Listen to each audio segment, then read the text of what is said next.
आज सुबह हमारी बहुत कीमती अंगूठी चोरी हो गई है और चोर तुम में से ही कोई एक है। नवाब साहब हमने नहीं चुराई है अंगूठी। नवाब साहब घबराइए मत, आपकी अंगूठी बिल्कुल अभी मिल जाएगी। यहाँ खड़े सभी लोगों को नवाब साहब के शाही हाथी को एक एक गन्ना खिलाना है। जो चोर होगा हमारा वो हाथी उसको अपनी सूंड से पकड़ लेगा। सब लोग एक एक करके जाओ।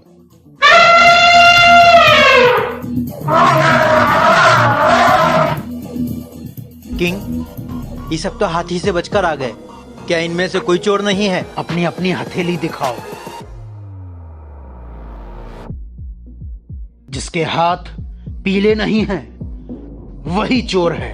नवाब साहब मुझे माफ कर दीजिए, मैंने चुराई है आपकी अंगूठी। किंग, तूने ये सब कैसे किया? नवाब साहब, मैंने गन्ने पर पीला रंग लगा दिया था क्योंकि मुझे पता था चोर हाथी से डरकर उसको गन्ना नहीं खिलाएगा।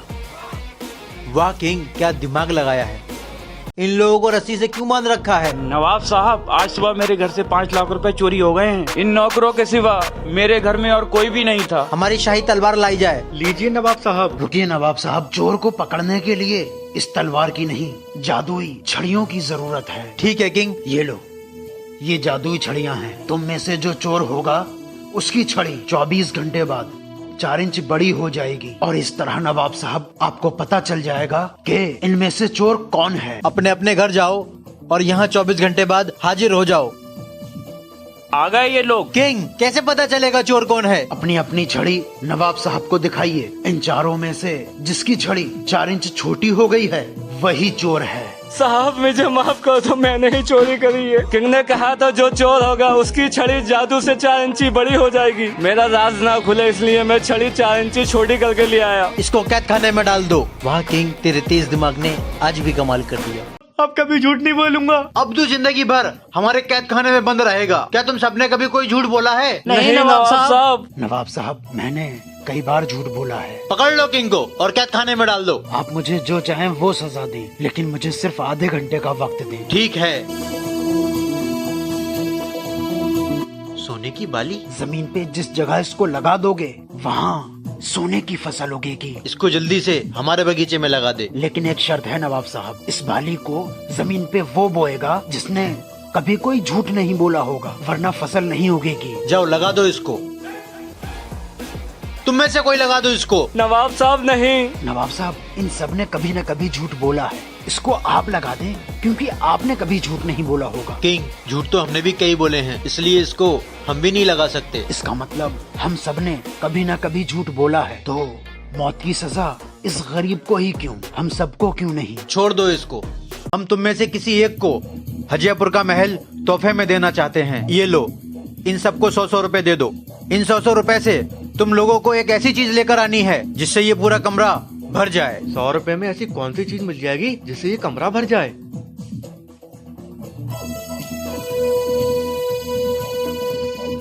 जो कुछ भी लाए हो उससे इस कमरे को भर दो और अपना इनाम ले लो। 100 रुपए में सिर्फ पालक मिली है, लेकिन थोड़ा सा कमरा भर जाएगा। नहीं, माफ करना, 100 रुपए में ऐसा कुछ मिला ही नहीं जिससे पूरा कमरा भर जाए। मुझे भी पानी लाया हूँ नवाब साहब। रद्दी लाया हूँ 100 रुपए में। रद्दी तो मैं भी लाया हूँ। किंग! मैं एक चीज ऐसी लेकर आया हूँ जिससे पूरा कमरा भर जाएगा। Lights off.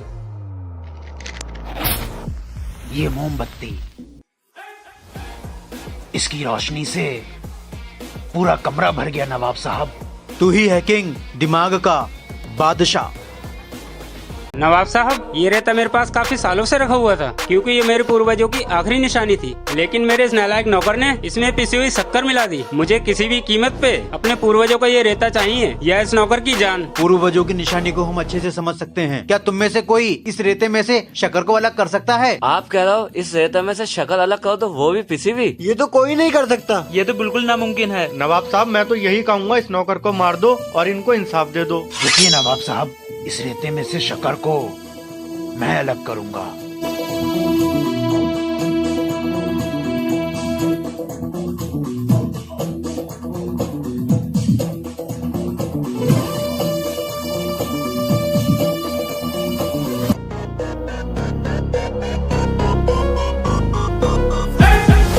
नवाब साहब, रेते में जितनी भी शक्कर थी चींटियों ने सारी अलग कर दी। किंग, तेरे तेज दिमाग ने आज इस नौकर की जान बचा ली।